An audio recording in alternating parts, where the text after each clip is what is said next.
están en la capacitación, atendiendo teléfono, urgencias, etc.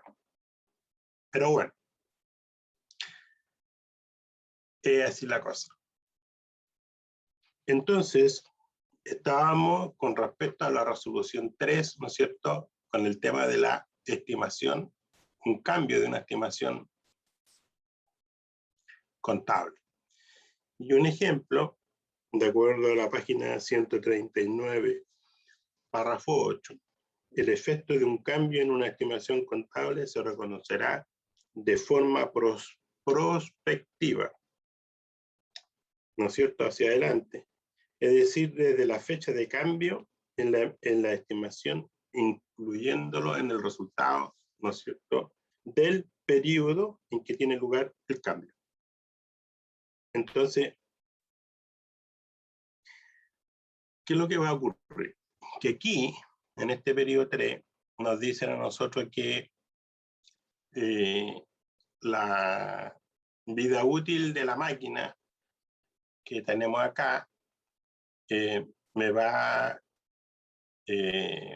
una mala noticia, ¿no es cierto?, de 10 años a 8 años. Estamos de acuerdo, llega el informe de contabilidad y la máquina ahora hay que 8 años. ¿Cierto?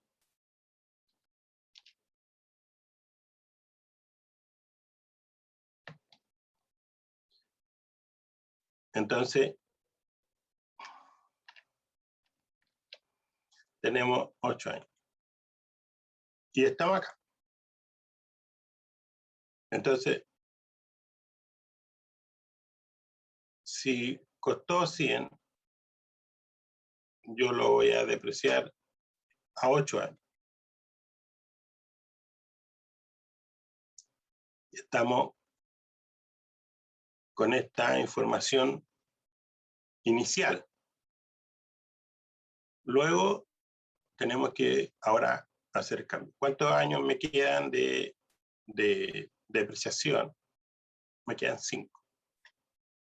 Entonces, si es así, me quedan 5 años y mi valor libro, entonces aquí, mi valor libro,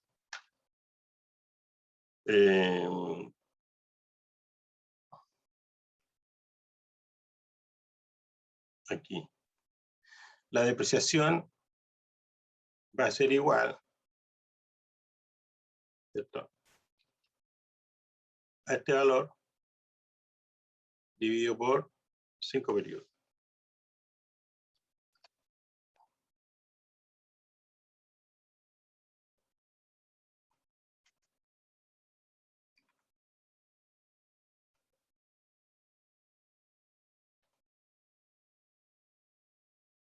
¿Cierto? Y como son periodos iguales,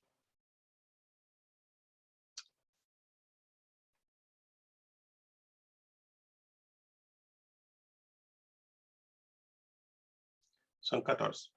Entonces, aquí mi depreciación acumulada, esto va a ser un debate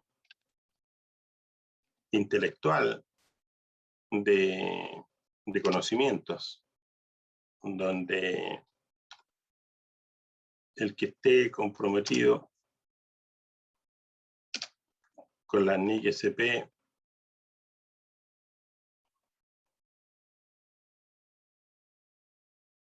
entonces, si yo tengo la depreciación acumulada, si ustedes ven aquí, ¿no es cierto?, vamos a colocarle un color que sea diferente.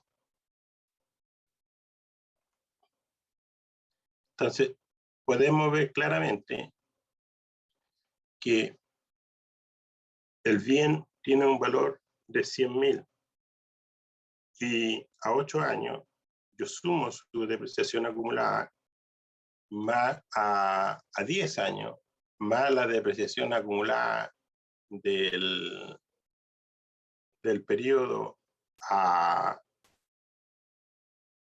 8 años, la suma de ella me suma 100.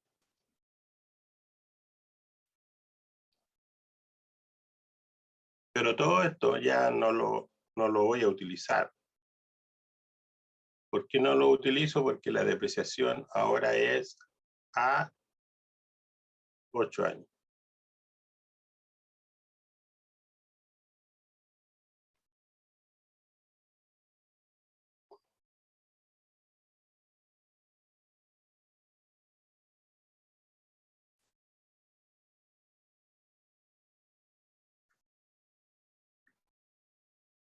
¿Dudas?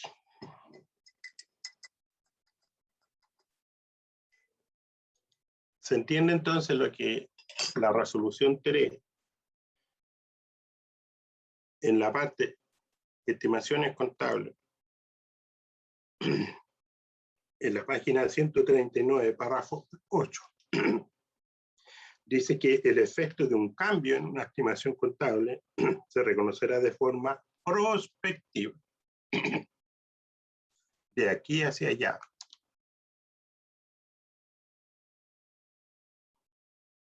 Entonces, ¿dónde está la situación? Está aquí.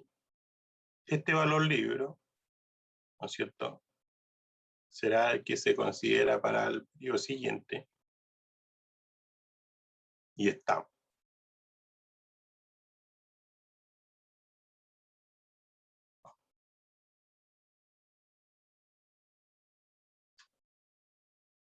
Entonces, el valor de la máquina, ¿no es cierto? Aquí el nuevo valor libro de la máquina. Ahí, ¿no es cierto? De la máquina.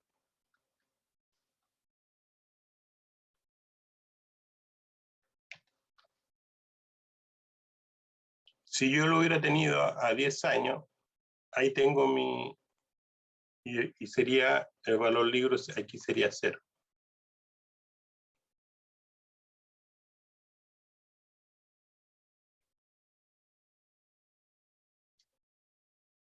¿Cierto? Sería 0. A 10 años. Pero ahora se hizo a 8 años. Y cumplimos con la normativa.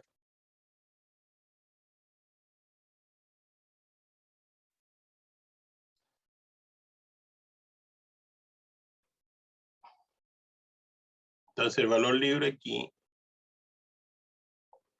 sería igual al valor de la máquina menos su depreciación acumulada aquí y menos la depreciación acumulada acá, sería 0.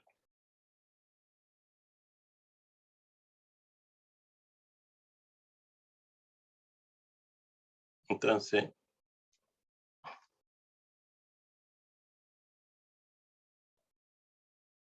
ahí. Entonces, claramente, eso quiere decir prospectivamente. Ahora, ¿qué pasa si nosotros, en vez de rebajarle la vida útil, bueno, el registro contable, ¿no es cierto? El registro contable. Claramente aquí, ¿no es cierto? Al año siguiente sigue siendo depreciación a depreciación acumulada, pero el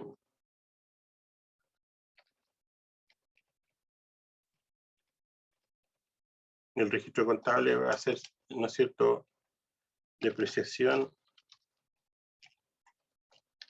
en bienes de uso depreciable, ¿no es cierto?, a depreciación acumulada.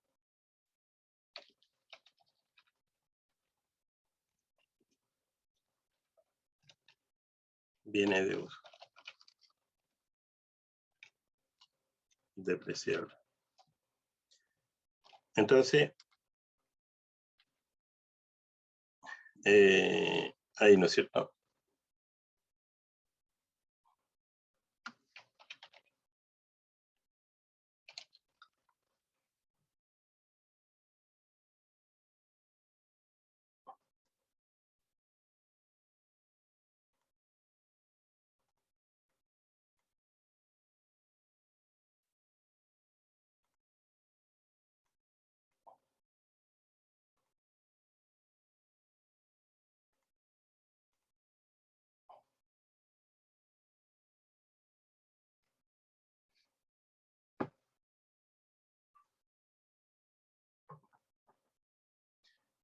Pero ¿qué pasa si lo hubiéramos proyectado a 11, 12, 13, 14, 15? ¿Qué pasa si lo hubiéramos proyectado a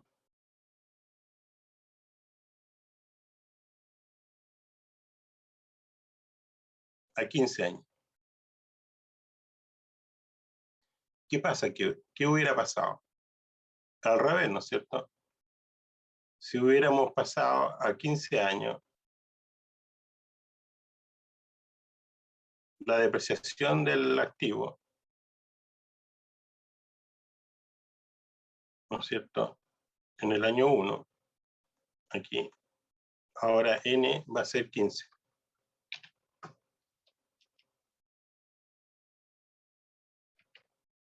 15 años.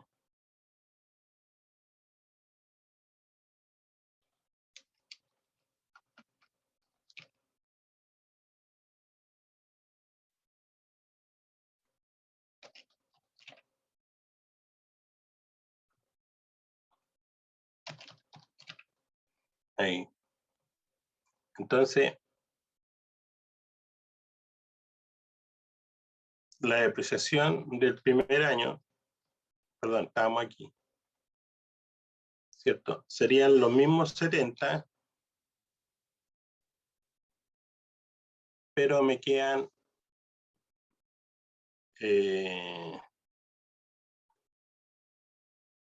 12 periodos.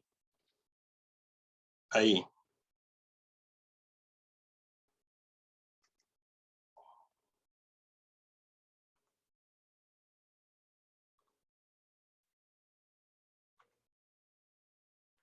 Entonces, y así sucesivamente, hasta el año 15. Y aquí me voy entonces de viaje hasta el año 15 y estamos. Y lo mismo, esta depreciación como... aquí me equivoqué. En el año aquí, esto es 0. Entonces esto va a ser igual ahí, dividido por los 2 años que me quedan. Y ahí sí. Entonces, la depreciación acumulada, aquí,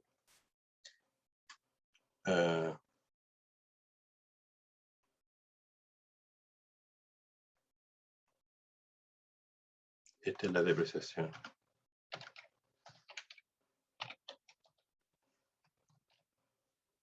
Del periodo, ¿no es cierto? Esto sería la depreciación acumulada. Entonces, esto va a ser, la depreciación acumulada va a ser ahí, ¿no es cierto?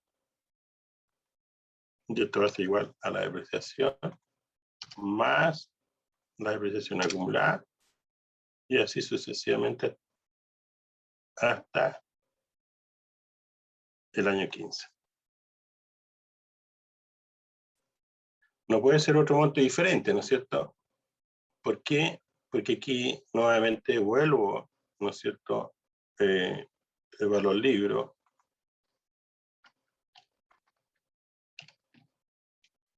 De la máquina. Tiene que ser en el año 15, 0. Esto va a ser igual a los 30 que habíamos acá, más los 70, pero a 15 años. Y me da, esto es igual al precio de adquisición, menos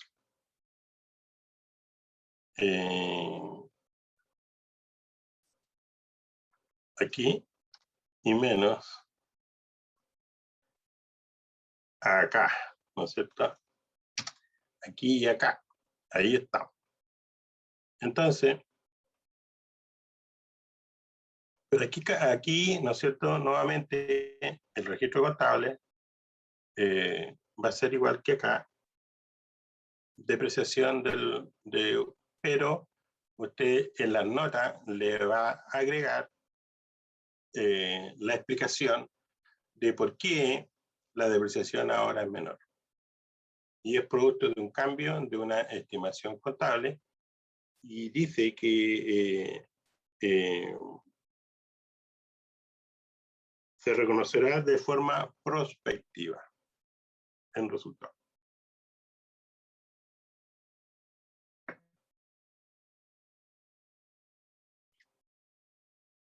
Ahora,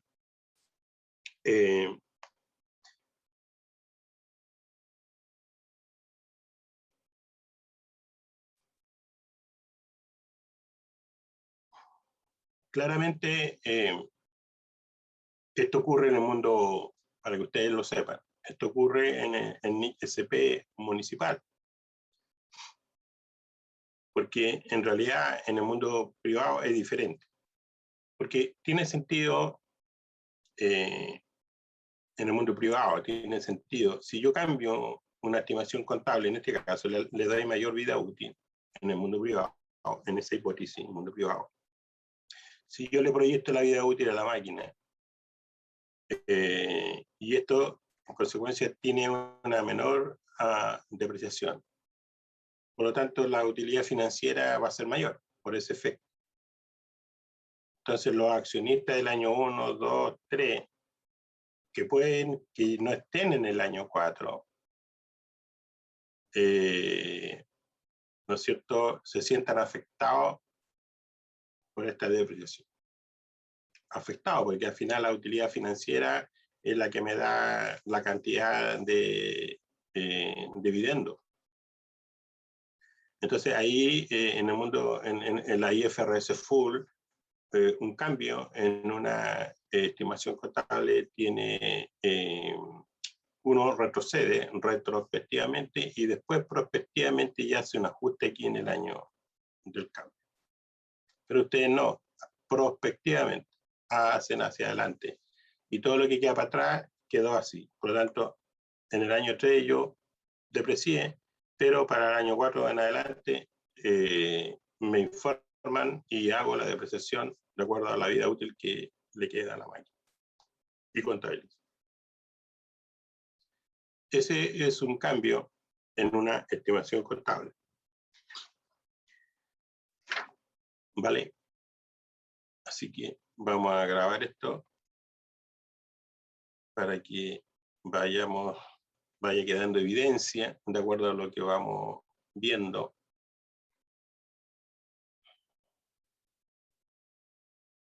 Como día lunes, ustedes pueden ver que esta cosa, uno hace el esfuerzo y funciona, ¿cierto?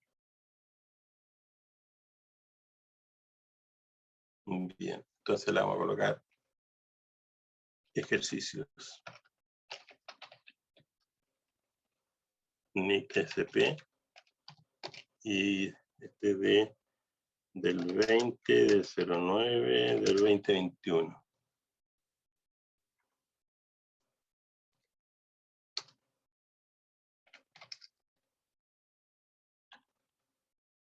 Ahí estamos. Vamos a seguir usando esta planilla. Bien, entonces, esos son efectos de un cambio, ¿no es cierto?, en una estimación contable, cuando yo le cambio el periodo.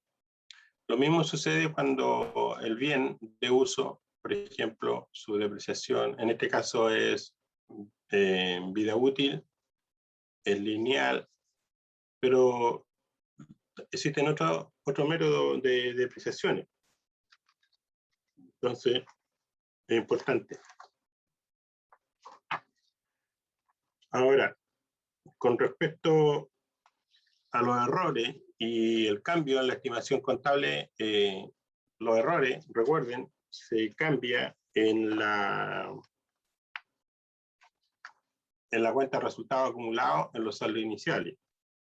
Y como yo les explicaba, a veces ustedes tienen restricciones de llegar a enero cuando estamos en septiembre. Tienen que pedir permiso, que le den el acceso.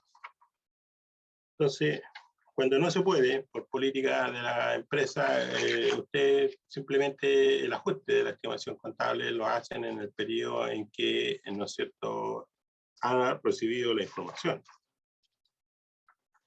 Y ahí estamos. Entonces, ¿qué les parece? Interesante, ¿eh? Ojo con esto, que podrían encontrarse con muchos activos que ahora, en la fecha de la convergencia, cambien su vida útil. Entonces, podrían tener que usar esta herramienta. Así que, eso. No sé si tienen alguna pregunta.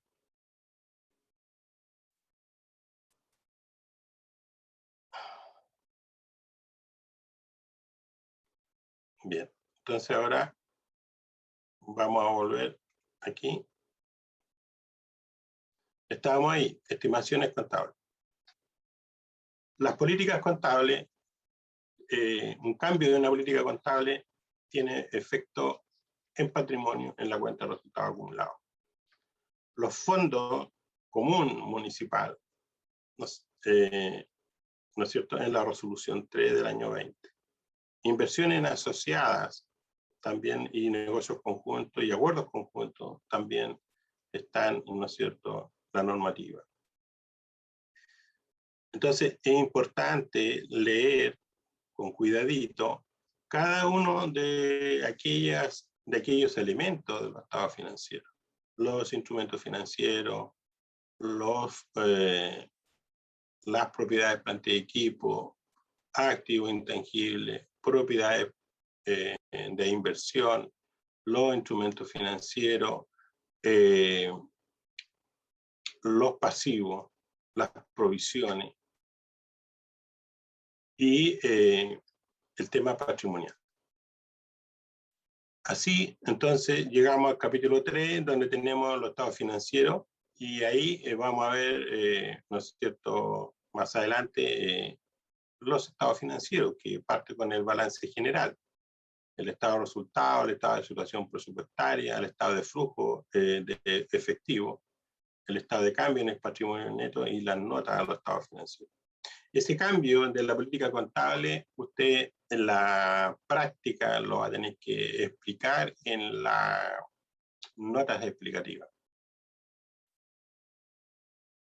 Bueno, la misma resolución después informa sobre información financiera por segmento.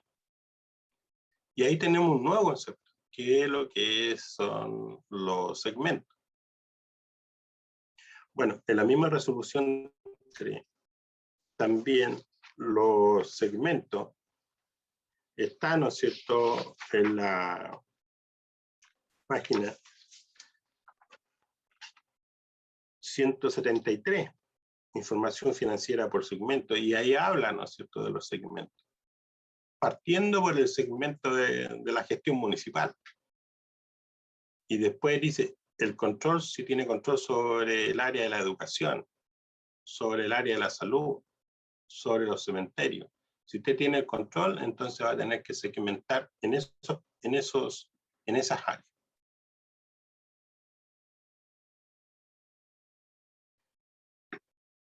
Entonces, la pregunta es, ¿por qué una municipalidad administra cementerio? Bueno, alguien me puede decir, pero profesor, si eso siempre se ha hecho. Ya, pero vamos por qué. Pero es que el cementerio en general es público. Ya, pero ¿por qué está a cargo la municipalidad? Ya, estamos ok con la respuesta. Y ahora vamos, ¿qué es lo que es un cementerio entonces? El control sobre un activo que se llama cementerio. Bueno, uno se lo imagina, ¿no es cierto? Ahí van todos los que han fallecido. Y es un terreno que uno paga una cuota y paga por acceso, ¿no es cierto?, del número de nichos que lleguen. Y así sucesivamente. Y vamos, Pero es un activo, y para que sea un activo tiene que generar, para que sea reconocido como activo, primero que todo, ¿cuánto vale el terreno? ¿Cuánto vale toda esa área? Eso es lo primero que hay que saber. Entonces, ¿y genera flujo? Sí, pues sí genera flujo.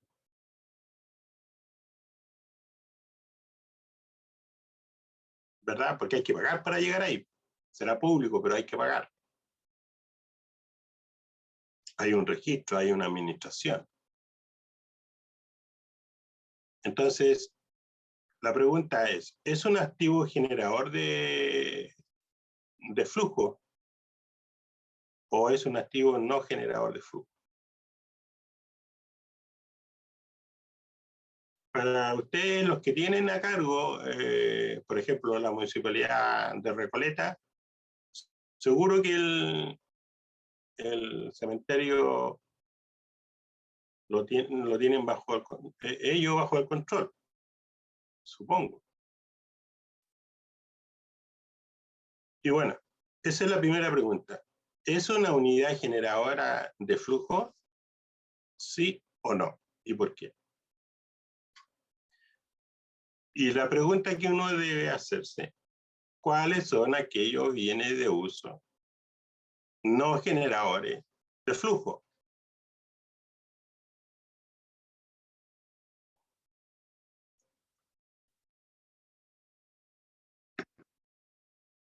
Que ustedes tienen registrados en los estados financieros.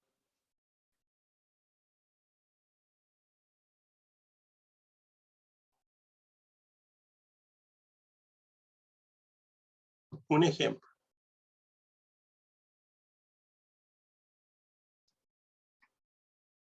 Podría ser un museo,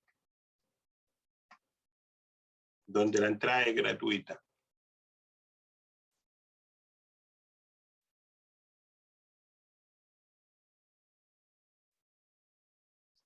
¿Cierto? Entonces, la primera tarea es que ustedes identifiquen aquellos bienes que generan flujo y el otro bien que no genera flujo. Entonces, en esta página, la 173, donde habla de información financiera por segmento, en el párrafo 4, se ha definido que los segmentos en el sector municipal corresponden a la gestión municipal y los servicios traspasados de educación, salud y cementerio. En el caso que solamente exista gestión municipal, no se deberá presentar información requerida en esta norma. No se debe presentar segmentación. Entonces, los tipos de segmentos sobre los que se presentará información al órgano de dirección y la alta administración de la entidad suelen conocerse como segmento de servicio o segmento geográfico. Entonces, en el párrafo 5, da la opción de agregar otro segmento, pero con consulta a la Contraloría.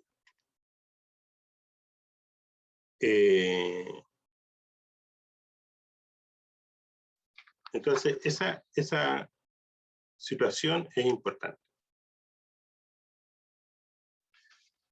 ¿Y qué es lo que representa en realidad un segmento? La verdad es que, no sé si ustedes recuerdan, pero los centros de costo estaban en las cuentas de gasto, de resultados. Entonces uno segmentaba, ¿no es cierto?, por servicio o por producto, y el resto lo dejaba en otros centros de costo, pero eran cuentas de gastos, de resultados. Positivo y negativo, yo identificaba cuál era el servicio peor o el mejor, el que más excedente me deja o el que me deja menos, o tal vez en rojo. Y pequeños segmentos que no tienen mayor importancia, entonces los agrupo todo y lo llevo a otra columna donde otros centros de control.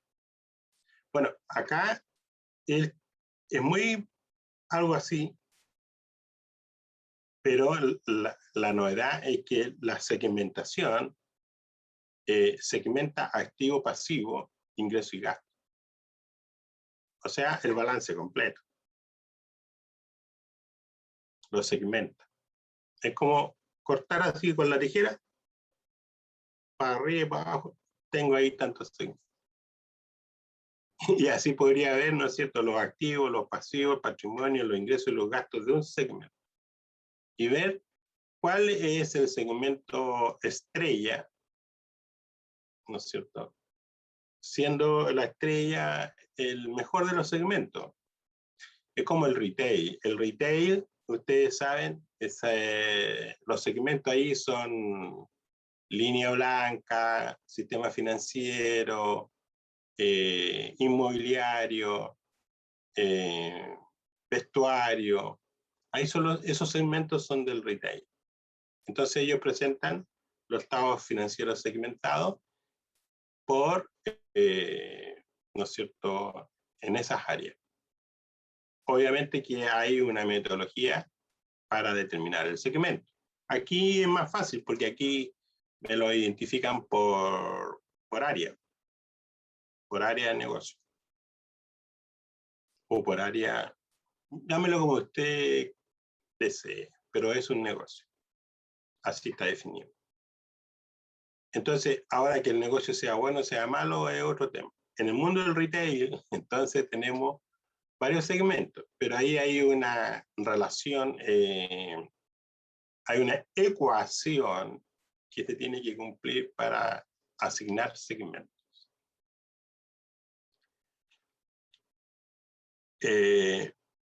Entonces, también es un tema interesante. Recuerden, a lo menos 4 o 5 activos generadores de efectivo y activos generadores no efectivos. Yo le di uno no generador de efectivo, le di uno. Los museos. ¿No es cierto? Ustedes ingresan a los museos, claro, sí tienen que pagar, pero un monto muy insignificante. Entonces eso, pero la mayoría son gratis, ¿no es cierto? Y usted ingresa, las bibliotecas, ¿no es cierto?, que están bajo el control de la municipalidad, es un activo porque tiene que tener una infraestructura, tiene los libros, tiene gente, tiene personal que atiende al público, ¿no es cierto? Y entonces usted provee un servicio público en la cual no tiene ingresos. Entonces son activos que están en el estado financiero, sin embargo no genera ingresos. Pero no genera ingresos efectivos, me estoy refiriendo. Ojo que UGE, que generadora de efectivo, UGE no generadora de efectivo, para que no nos perdamos.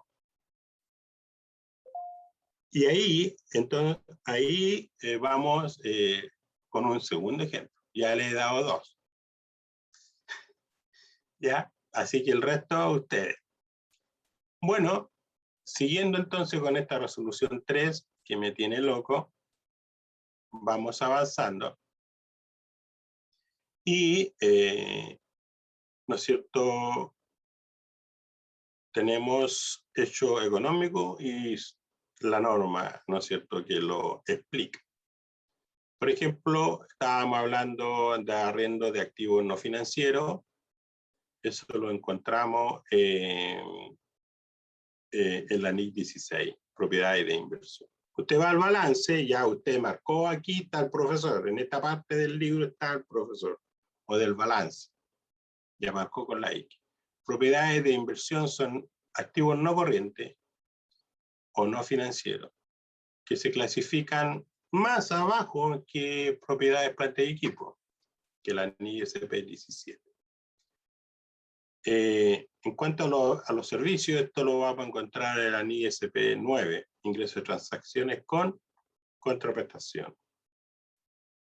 Y otro hecho económico tenemos en los gastos en personal, en los gastos presupuestarios, en la NIC SP 25 y beneficio de los empleados. la 28, instrumento financiero, y la 23, ingreso de transacciones sin contraprestaciones derechosas. Bueno, así las reglas contables de operatoria. Integración contable presupuestaria, movimientos financieros presupuestarios, movimientos financieros no presupuestarios, movimientos económicos, registro de responsabilidad o derechos eventuales, contabilizaciones con signo negativo, cierre y apertura de deudores y acreedores presupuestarios, cierre de las cuentas de gestión económica, cierre de las cuentas de remesa e intermediación de fondos, traspasos, interdependencias, apertura de deudores y acreedores presupuestarios, traspaso del resultado del ejercicio a resultado acumulado. Bueno, ahí tenemos un texto, ¿no es cierto?, que también nos guía, ¿no es cierto?, con respecto a estos movimientos. En esta misma guía tenemos cierre y apertura de deudores y acreedores presupuestarios y cierre de las cuentas de gestión económica y cierre de las cuentas remesas e intermediación de fondos. Y me señala, ¿no es cierto?, cómo debo tratar las partidas. En el manual de procedimientos contables, esto, ¿no es cierto?, este texto es el que permite identificar el código de la cuenta y la denominación. Cuando se carga, cuando se abona. Y tiene su explicación, nota explicativa. Normalmente en la nota explicativa me lleva a la norma, a la fuente. Entonces, y la fuente es la resolución 3, la que estamos viendo ahora. Este manual de procedimientos contables, por ejemplo, de acuerdo a lo que estábamos viendo en la lámina anterior, me señala, ¿no es cierto?, el cierre de las cuentas de deudores y acreedores presupuestarios. Entonces, con su código y con su cuenta y la contracuenta. Cierre la cuenta por pagar, se cierra la cuenta por pagar y crea la siguiente cuenta.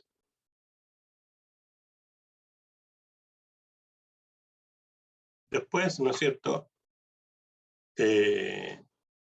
lo mismo acá, tenemos cierre de las cuentas de gestión económica y cierre de las cuentas de gestión económica cuando los ingresos patrimoniales son mayores que los gastos patrimoniales. Luego, la contracuenta. Y ustedes pueden ver que esto es resultado del ejercicio. Resultado que disminuye el patrimonio neto. Nuevamente, la cuenta resultado del ejercicio y ingresos patrimoniales, gastos patrimoniales. Entonces, esto está en el manual donde me va guiando para el registro contable sea perfecto, sin posibilidad de equivocarme, porque si estoy distraído me voy a equivocar, pero si estoy atento no me voy a equivocar. Entonces, lo primero que ustedes deben haber hecho, o debieron haber hecho, si es que aún, recuerden que esto es a contar del 1 de enero del 2021 al 31 de diciembre del 2021. Entonces, estos traspasos o lo hicieron o lo van a tener que hacer antes del término del periodo. Yo sé que el plan de cuenta, que el proveedor, ¿no es cierto?, de software, tiene que estar trabajando ahí a full para que ustedes hagan los traspasos. Pero Con el conocimiento ya instalado, estamos listos para hacer las reclasificaciones, los traspasos de cuenta y dejar en cero algunas partidas. Y al hacer la convergencia, una vez que tengamos listo eso, hacemos la convergencia. Y hacer la convergencia necesitamos una cuenta que se llama adopción por primera vez. Y esa cuenta de adopción por primera vez, ¿no es cierto?, es una cuenta de patrimonio que puede tener un saldo final deudor o acreedor. Si es deudor es porque el patrimonio ha disminuido producto de la convergencia. Si es acreedor, entonces, significa entonces que el patrimonio ha aumentado producto de la convergencia. Luego, ¿no es cierto?, apertura de deudores y acreedores presupuestarios. Ahí me señala, ¿no es cierto?, cuáles son las cuentas que se deben utilizar. Y el traspaso del resultado del ejercicio a resultado acumulado. Entonces, el resultado del ejercicio a resultado acumulado dentro de la cuenta patrimonial me señala cuáles son las cuentas que debo ajustar.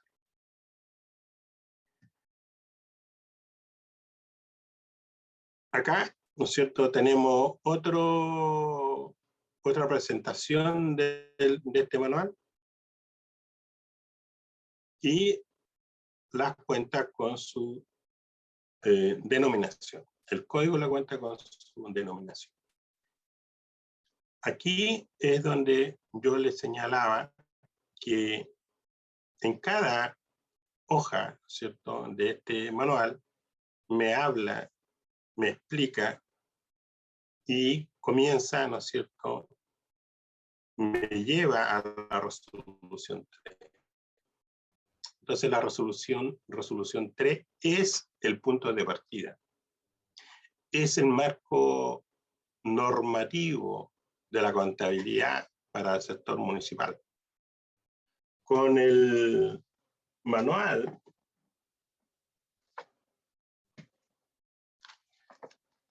con este manual de procedimientos contables voy a trabajar. Entonces, la forma es que yo esté siempre con mi resolución 3, con mi manual de procedimientos contables a la mano, al alcance de la mano, a disposición. Y ordénense con eso y acostúmbrense a trabajar siempre con el manual y con la resolución 3. Y léanlo una y otra vez hasta que lo dominen. Incorporen ese lenguaje correctamente en la conversación que ustedes deben tener día a día en su corporación municipal.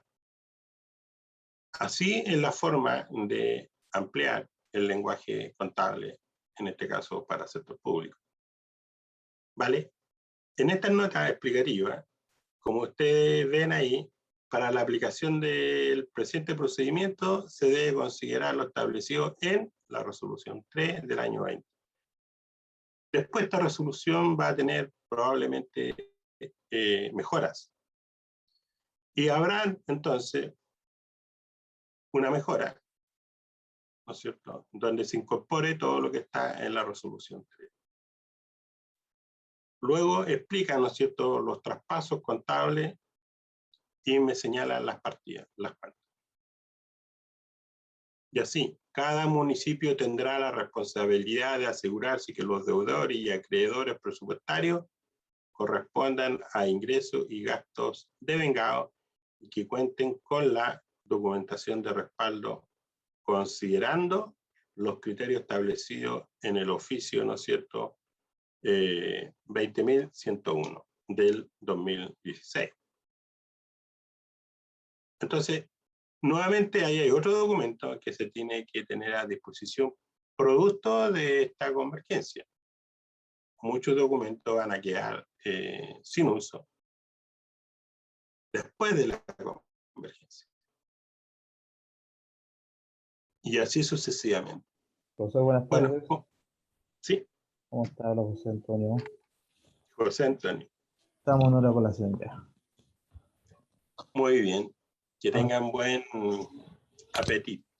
Hasta las 13:40, hasta las 14:45. Vale. Ya te lo hago.